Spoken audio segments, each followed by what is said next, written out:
नमस्कार दोस्तों, आपका अपना सुभाष कटरे और आ गया हूँ एक इंटरेस्टिंग वीडियो के साथ। और इस चैनल पे हम मेडिसिन के अकॉर्डिंग वीडियोस बनाते हैं, है ना। तो हम बात करने वाले हैं गाइस रायोप्रजोल एंड डोम्पेरिडोन के ऊपर कि आखिर रायोप्रजोल डोम्पेरिडोन कौन से ब्रांड नेम से आती है मार्केट में, है ना। आखिर इसको किस चीज को ट्रीट करने के लिए इसका इस्तेमाल किया जाता है, इसके क्या मैकेनिज्म ऑफ एक्शन होते हैं, इसके क्या यूज होते हैं। सो ऑल अबाउट हम रायोप्रजोल डोम्पेरिडोन के बारे में बात करेंगे। तो चलो इस वीडियो को स्टार्ट करते हैं। तो गाइस हम बात करने वाले हैं रायोप्रजोल एंड डोम्पेरिडोन के ऊपर कि आखिर रायोप्रजोल जो है वो कितने एमजी में आती है, डोम्पेरिडोन कितने एमजी में आती है, और इसके ब्रांड नेम के बारे में बात करेंगे। तो जो रायोप्रजोल है वो आती है 20 mg में, है ना, और जो डोम्पेरिडोन है वो आती है 30 mg में। होता क्या है गाइस, मेडिसिन की दुनिया में ना जो मॉलिक्यूल है, मॉलिक्यूल तो रहता है। फॉर एग्जाम्पल कोई कंपनी है ना, किसी कंपनी कोई कंपनी है तो उस कंपनी में मॉलिक्यूल रहता है और उसका ब्रांड नेम रहता है ना। जैसे रायोप्रजोल डोम्पेरिडोन, तो ये कॉम्पिटिशन नेम हो गया, है ना। ये बेसिकली साल्ट है जो किसी बीमारी को ट्रीट करता है, और इनमें बहुत सारे ब्रांड्स नेम भी ऐड होकर के आते हैं, है ना। जैसे राबेकाइंड, राबेकाइंड डी, ये ब्रांड नेम है गाइस मेडिसिन का, जो मैनकाइंड का ब्रांड है। ऐसे बहुत सारे कंपनियां हैं, बहुत सारी कंपनी के अलग अलग ब्रांड्स नेम मार्केट में अवेलेबल होते हैं, रिटेल स्टोर में अवेलेबल होते हैं। अच्छा, तो बात करते हैं कि आखिर जो रायोप्रजोल है और जो डोम्पेरिडोन है वो आखिर किस चीज को ट्रीट करने के लिए इसका इस्तेमाल किया जाएगा। तो देखो गाइस, जो रायोप्रजोल है और जो डोम्पेरिडोन है वो जीईआरटी को ट्रीट करने का काम करते हैं, यानी कि गैस्ट्रो इजिफिकल रिफ्लक्स डिसीज। होता क्या है, जो हमारा स्टमक है, स्टमक में एसिड का अमाउंट बहुत ज्यादा बढ़ जाता है, तो उसको रिड्यूस करने का काम करती है टेबलेट, है ना। एसिड रिफ्लक्स जो होता है ना गाइस, तो एसिड का बहुत ज्यादा मात्रा में रिफ्लक्स होता है, एसिड बहुत ज्यादा मात्रा में प्रोड्यूस होता है स्टमक में, तो उसको कंट्रोल करने का काम करती है। और पेप्टिक अल्सर, अब होता क्या है, पेप्टिक अल्सर हो जाता है हमारे स्टमक में, मतलब छोटे छोटे शोर टाइप से हो जाते हैं, है ना। तो उस वजह से भी पेशेंट को बहुत प्रॉब्लम फेस करने को मिलती है, सो उसको भी ट्रीट करने के लिए इसका इस्तेमाल किया जाता है। अब बात करते हैं कि जो रामेप्रजोल है वो आखिर करती क्या है ना। अब बात करते हैं उसका मैकेनिज्म ऑफ एक्शन क्या है रामेप्रजोल का। उससे पहले जानते हैं कि भाई कौन कौन से और ब्रांड नेम्स मार्केट में अवेलेबल मिलती है रामेप्रजोल डोम्पेरिडोन। तो एक ब्रांड नेम तो मैंने बताया दिया आपको कि राबेकाइंड जो डी है, उस ब्रांड नेम से आपको आएगी, मैनकाइंड का ब्रांड है। और भी ब्रांड्स नेम आते हैं मार्केट में, एक आता है राबेवेल डीएसआर करके आता है, एक आता है रेबी फास्ट डी करके आता है, एक और ब्रांड नेम आता है रेबियम डीएसआर करके आता है। ऐसे और ही बहुत सारे ब्रांड नेम है जो मार्केट में आपको अवेलेबल मिल जाएंगे, लेकिन उनके अंदर का जो कॉम्पिटिशन होता है वो एक ही रहेगा। वो कॉम्पिटिशन क्या, राबेप्रजोल एंड डोम्पेरिडोन। अच्छा, बात करते हैं गाइस कि जो राबेप्रजोल है वो कौन सी क्लास से बिलोंग करता है। तो जो राबेप्रजोल है वो पीपीआई क्लास से बिलोंग करता है, यानी कि प्रोटोन पंप इनहिबिटर क्लास की ड्रग है। अच्छा, स्टमक में जो प्रोड्यूस हो रही है एसिड की बहुत ज्यादा मात्रा, उसको कंट्रोल करने का काम करती है, यानी कि एसिड की मात्रा जो है बहुत ज्यादा मात्रा में बन रही है स्टमक में, सो उसकी मात्रा को रिड्यूस करने का काम करती है टेबलेट राबेप्रजोल। जो एक्सेस मात्रा में जो एसिड एसिड का सिक्रेशन हो रहा है स्टमक में, उसको रिड्यूस करने का काम करती है। अच्छा, जब एसिड की मात्रा बहुत ज्यादा बढ़ जाती है स्टमक में, है ना, या किसी कारणवश आपने खाना खाया है, सो खाना खाने के कारण जो है खाना सही तरीके से डाइजेस्ट नहीं हो पाया, वो ऊपर आ रहा है, आपका इशोफेगस तक आ रहा है। सो उसमें होता है कि आपको हार्टबर्न जैसी कंडीशन देखने को मिलती है, यानी कि आपको सीने में जलन टाइप से महसूस होती है ना, इंडाइजेशन की प्रॉब्लम होती है।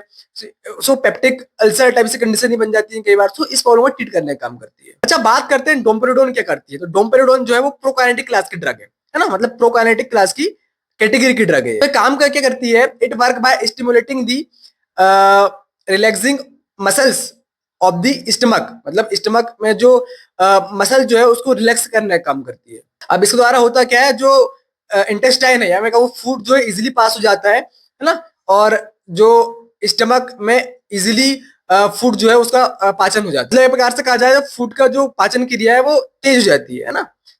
ये काम करती है। एक और काम करने का काम करती है, this can help of the nausea and vomiting type से कंडीशन बन जाती है कई बार, सो उससे रिलीफ दिलाने का काम करती है गाइस।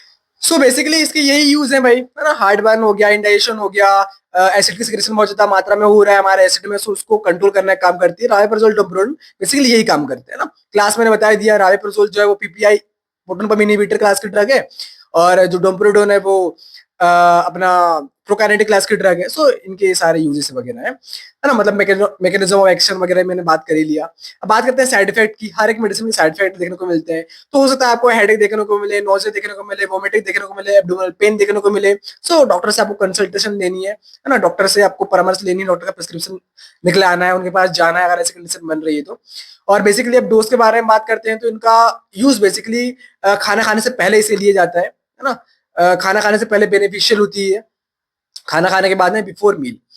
सो ब्रांड नेम के बारे में मैंने बात ही कर ली है, कौन-कौन से ब्रांड नेम से आती है ना? जो एक राबे काइंड जो है डी, वो बहुत ज़्यादा पॉपुलर ब्रांड है, लगभग आपको हर जगह मिल जाता है।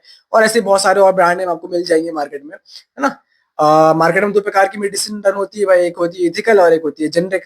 सो 2 प्रकार की मेडिसिन चलती है। सो अब बात ये करते हैं कि कौन-कौन से कॉन्ट्राइंडिकेशन देखने को मिल सकते हैं। तो कॉन्ट्राइंडिकेशन यानी कि क्या सावधानी रखनी चाहिए हमें, है ना? सो ये डॉक्टर ही आपको बताएँगे अच्छी तरीके से, है ना? कि आपकी हिस्ट्री को देख कर के कि अगर आपको कोई बीमारी वगैरह तो नहीं है या पहले से कोई मेडिसिन वगैरह तो नहीं चल रही है। सो इन सब चीज़ों के हिसाब से कॉन्ट्राइंडिकेशन का ध्यान रखा जाता है। सो यही है। और आपका भाई भी आगे चल कर के अपनी कंपनी स्टार्ट करने वाला है भाई, है ना? मैं इस 4 प्रोडक्ट से अपन स्टार्ट करेंगे। अपना एसिक्लोफेनिक पैरासिटामॉल रहेगा, एसिक्लोफेनिक पैरासिटामॉल सेरेसिपिडेस रहेगा और सिपेक्सिम रहेगा और राइपरजोल डोम्पेरिडोन, जो मैं वीडियो बना रहा हूँ वो भी अपना मॉलिक्यूल रहेगा। और जैसे-जैसे अपन धीरे-धीरे आगे बढ़ेंगे तो अपन अपनी प्रोडक्ट लिस्ट को भी और बढ़ाते चले जाएँगे। शुरू में तो 4 ही प्रोडक्ट से अपन स्टार्ट करेंगे, फिर धीरे-धीरे अपनी प्रोडक्ट की कैटेगरी को अपन बढ़ाएँगे गाइस।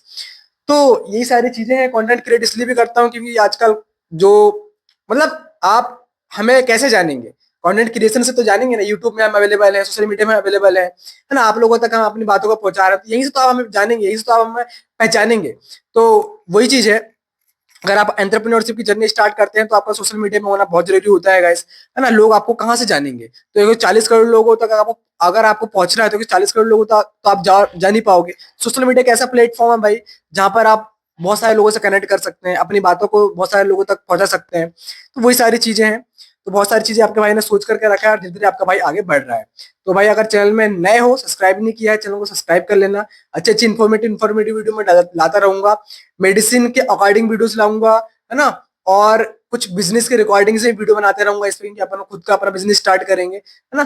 तो सारा कुछ क्या होता है, क्या नहीं होता, जब एम्प्लॉइज़ की मैं हायरिंग करूँगा तब भी सारा कुछ वीडियो इसी चैनल में अपलोड करता रहूँगा। सो मैं तो बना हुआ हूँ, आप भी मेरे साथ में जुड़े, है ना? मैं तो यही कहूँगा। सो धीरे-धीरे अपन एक आगे बढ़ते रहेंगे भाई। सो यही चीज़ है। सो ऑल अबाउट हमने इस चीज़ के बारे में बात किया, राइबोफ्लोविन और डोम्पेरिडोन। अगर आपको बहुत सारे कुछ डाउट्स हो तो कमेंट कर दिया करो भाई। कौन सी मेडिसिन के ऊपर वीडियोस लानी है उसके ऊपर भी कमेंट कर दिया करो, तो आपका भाई सारे जो भी डोजेस फॉर्म आपको लगते हैं तो आप कमेंट कर दिया करो, आपका भाई उसके ऊपर वीडियो बना देगा। सो मिलते हैं भाई इस तरह की इन्फॉर्मेटिव वीडियो के साथ नेक्स्ट वीडियो में। तब तक के लिए जय हिंद, वंदे मातरम दोस्तों। इसे नया तरीके से करते हैं अपन, ये तरीका सही है। सो आई होप गाइस आपको वीडियो पसंद आई हो। अगर वीडियो पसंद आई है तो गाइस प्लीज इस चैनल को सब्सक्राइब कर देना और नोटिफिकेशन बेल आइकन को क्लिक कर देना ताकि इस तरह की इन्फॉर्मेटिव वीडियो आप तक पहुंचती रहे। सो मिलते हैं गाइस इस तरह की इन्फॉर्मेटिव वीडियो के साथ नेक्स्ट वीडियो में। तब तक के लिए जय हिंद, वंदे मातरम दोस्तों। बहुत बहुत धन्यवाद। आपका अपना गाइस सुभाष कटरे गाइस, बहुत बहुत धन्यवाद।